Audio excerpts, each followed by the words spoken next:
Hey everyone, welcome. I'm Naomi, and today I'm going to show you 5 ways that you can spice up your Warrior 3. So even this is like spicing up your Warrior 3, right? So Warrior 3 we know as a balancing pose where you are standing on one leg, arms are usually alongside your ears, something like that, okay? Today I want to show you some really fun ways to get into and out of it and use those ways to approach Warrior 3 with more creativity and just playfulness.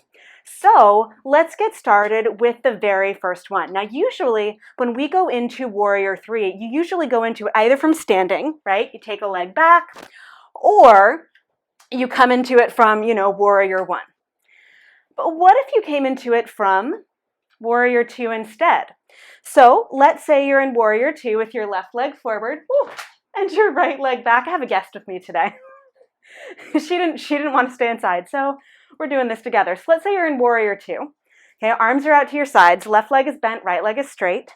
And then all you would do is turn towards your left leg, reach both arms forward as your right leg goes up, and then you can step all the way back, Warrior 2.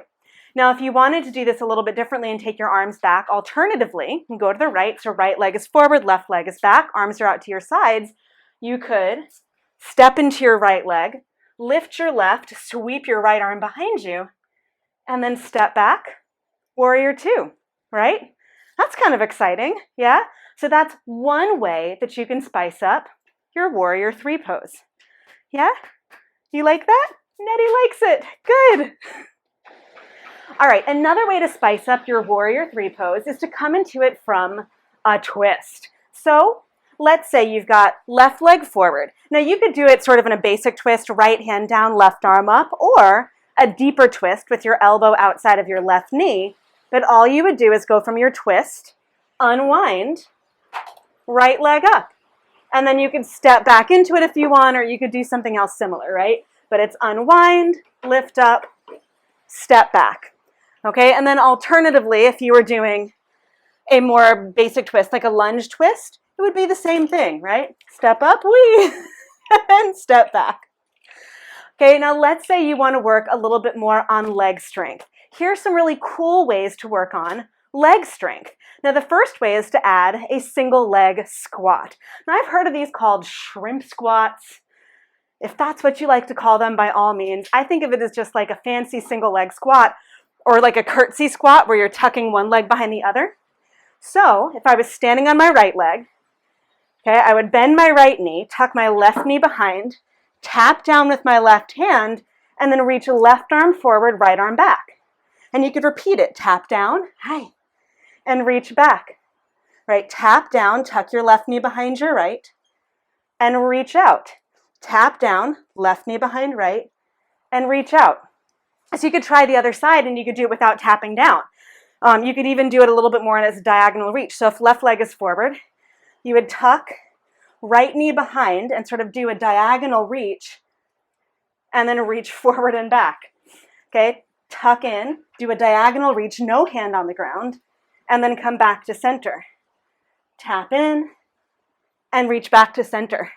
So that would be a really fun way to energize. And you could even add that whole twist, right? So, I mean, hey, like, why not? Let's do this. So if we're getting really spicy, let's say you're in this like deeply twisted lunge, right elbow outside your left knee. Okay, you could untwist, Warrior 3. Woo! There's like Play-Doh on my mat right now. Untwist, Warrior 3, and then tuck it down and push back.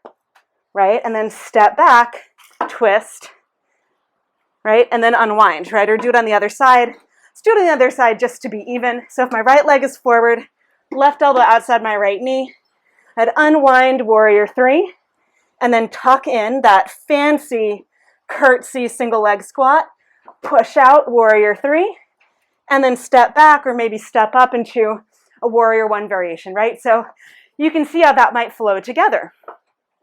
Whew. Okay, now let's add a prop. Let's add a block. So you could think of this as doing like Warrior 3 deadlifts, kind of. Okay, and a block weighs very little, so like the threshold for entry is pretty low. So again, saying you're starting on your right leg.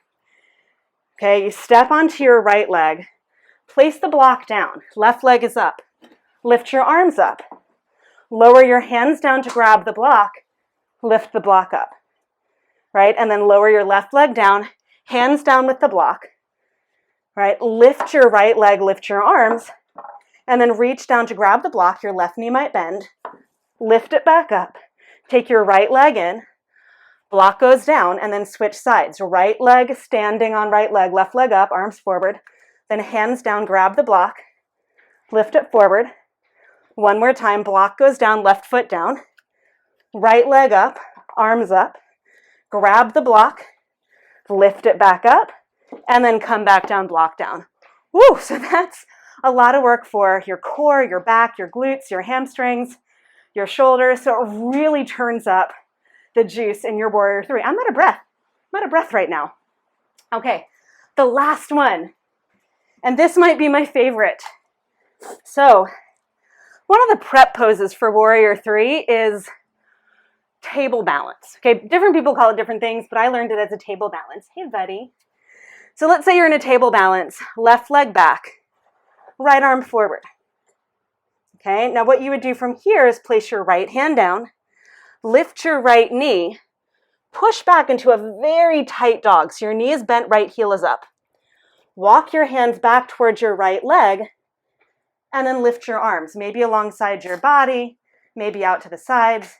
But then you would walk back out, right knee down, and switch, okay? And then second side. So, and you want to be pretty close to the front of your mat. If you're really toward the back of your mat, you'll end up like, I mean, I have limited space here, so I was like kicking the screen.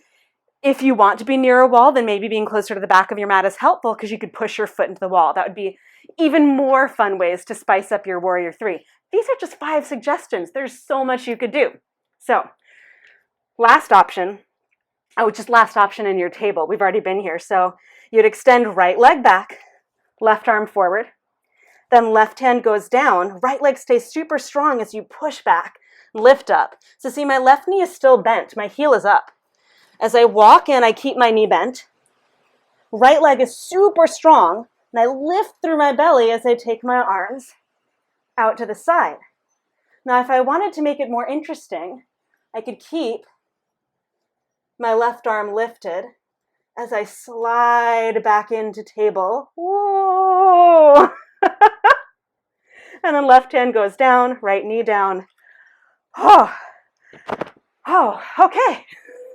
So that's quite a warrior three adventure, right? Some spicy ways to re-engage with warrior three, which I think is a really fun pose as it is, but it can get a little bit overdone, like that warrior one to warrior three over and over and over again. That can get kind of old.